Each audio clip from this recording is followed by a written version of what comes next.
Experience senior living inside Chennai from Elements starting at rupees 85 lakhs. Call 9790399039. கள்ளக்குறிச்சியில் இருந்து பெங்களூரு செல்லும் பேருந்தில் அருணாச்சலம் என பெயர் பலகையில் வந்த விவகாரம் தொடர்பாக நடத்துனரை பணியிடை நீக்கம் செய்து விழுப்புரம் போக்குவரத்து மேலாளர் உத்தரவிட்டுள்ளார். திருவண்ணாமலையில் உள்ள புகழ்பெற்ற அண்ணாமலையார் கோவிலுக்கு தினமும் வெளி மாவட்ட பக்தர்கள் மட்டுமல்லாமல் ஆந்திரா, தெலுங்கானா, கர்நாடகா, கேரளா உள்ளிட்ட வெளி மாநில பக்தர்களும் சுவாமி தரிசனம் செய்தும் சுமார் 14 கிலோமீட்டர் தூரம் கொண்ட கிரிவல பாதையில் கிரிவலம் செய்தும் வருகின்றனர்.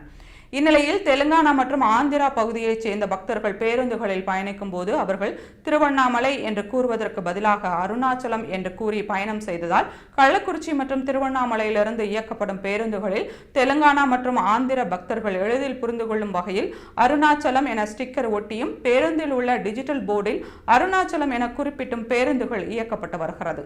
இதையடுத்து கள்ளக்குறிச்சியில் இருந்து பெங்களூரு செல்லும் பேருந்தில் அருணாச்சலம் என பெயர் பலகையில் வந்த விவகாரம் தொடர்பாக நடத்துனரை பணியிடை நீக்கம் செய்து விழுப்புரம் போக்குவரத்து மேலாளர் உத்தரவிட்டுள்ளார். குறிப்பாக கள்ளக்குறிச்சியில் இருந்து பெங்களூரு சென்ற அரசு பேருந்தில் டிஜிட்டல் பெயர் பலகையில் அருணாச்சலம் என பெயர் மாற்றம் செய்யப்பட்டதாக கடந்த 15ஆம் தேதி புகார் எழுந்தது. இந்நிலையில் 16ஆம் தேதி கள்ளக்குறிச்சி பணிமனையில் நடத்துனராக பணிபுரியும் விஜயராகவனை பணியிடை நீக்கம் செய்து விழுப்புரம் அரசு போக்குவரத்து கழக மண்டல பொது மேலாளர் ஜெய்சங்கர் உத்தரவிட்டுள்ளார். மேலும் விழுப்புரம் மலையில் இருந்து வேலூருக்கு செல்லும் 182 எண் கொண்ட அரசு பேருந்தில் அருணாச்சலம் என எழுதப்பட்டிருந்த ஸ்டிக்கரை போக்குவரத்து துறை அகற்றியுள்ளது.